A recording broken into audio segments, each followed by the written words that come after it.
కేంద్ర ప్రభుత్వాలు తీసుకునే కొన్ని నిర్ణయాలు ఒక్కోసారి చిన్న నగరాల పాలిట వరంలా మారుతూ ఉంటాయి. ఒక్కసారిగా ఆ నగరాల రూపురేఖలు మారిపోతూ ఉంటాయి. అచ్చం ఇలానే తాజాగా తెలంగాణలోని ఓ రైల్వే స్టేషన్కి మహర్దశ పట్టింది. ఏకంగా ఎయిర్పోర్ట్ని తలపించే విధంగా ఆ స్టేషన్ డెవలప్ కానుంది. ఇంతకీ ఆ రైల్వే స్టేషన్ ఏంటి అనుకుంటున్నారా? ఆ వివరాలను ఇప్పుడు మనం పూర్తిగా తెలుసుకుందాం. కేంద్ర ప్రభుత్వం అమృత్ భారత్ పథకం కింద తెలంగాణలోని పలు రైల్వే స్టేషన్లను అభివృద్ధి చేస్తోంది. ఇప్పటికే హైదరాబాద్లో అతిపెద్ద రైల్వే టెర్మినల్గా చర్లపల్లి స్టేషన్ను డెవలప్ చేయగా ఈ నెల 28న ప్రారంభించనున్నారు. ఇక ఈ పథకం కింద హాజీపేట్ రైల్వే స్టేషన్కి మహర్దశ పట్టనుంది. ముఖ్యంగా స్టేషన్ ఎంట్రన్స్ని ఎయిర్పోర్ట్ తరహాలో నిర్మించనున్నారు. ఏకంగా 36 కోట్లతో కాజీపేట, యాదాద్రి, జనగామ రైల్వే స్టేషన్లను ఆధునీకరిస్తున్నారు. ఇక్కడ విశేషం ఏంటంటే ఇందులో ఒక్క కాజీపేట రైల్వే స్టేషన్కే 20 కోట్లు వెచ్చిస్తున్నారు. వచ్చే ఏడాది మార్చి నాటికి ఈ పనులు పూర్తి చేయాలని అధికారులు అయితే టార్గెట్గా పెట్టుకున్నారు.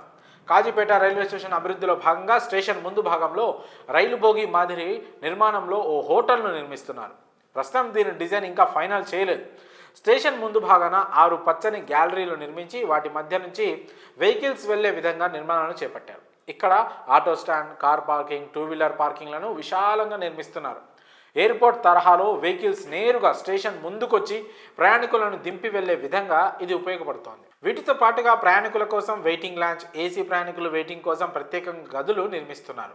సాధారణ టికెటింగ్ లాంజ్ల నిర్మాణం పూర్తి కావచ్చింది. ఇందులో కార్పొరేట్ స్థాయిలో టాయిలెట్స్ నిర్మిస్తున్నారు. ప్రయాణికులు బయటి వారి కోసం కూడా పే అండ్ యూస్ టాయిలెట్స్ అందుబాటులో ఉంటాయి. స్టేషన్లో ఎక్కడా ఖాళీ లేకుండా కవర్ ఓవర్ ప్లాట్ఫామ్ షెడ్లు నిర్మిస్తున్నారు. కాజీపేటలో 2 ప్లాట్ఫామ్ల మధ్య వెళ్ళడానికి ఫుట్ ఓవర్ బ్రిడ్జ్లు సైతం నిర్మిస్తున్నారు. ఇది స్టేషన్కు ప్రధాన ఆకర్షణగా నిలవంది. ఎఫ్ఓబికి 2 వైపులా లిఫ్ట్లు, ఎస్కలేటర్లు ఏర్పాటు చేయనున్నారు. 210 అడుగులతో 2 వైపులా ర్యాంపులు ఏర్పాటు చేస్తున్నారు. మొత్తంగా కాజీపేట రైల్వే స్టేషన్ ఎయిర్పోర్ట్ తరహాలో మారబోతుందని తెలంగాణ ప్రజలు మురిసిపోతున్నారు. మరి కేంద్ర ప్రభుత్వం తీసుకున్న ఈ నిర్ణయంపై మీ అభిప్రాయాలను కామెంట్స్ రూపంలో తెలియజేయండి.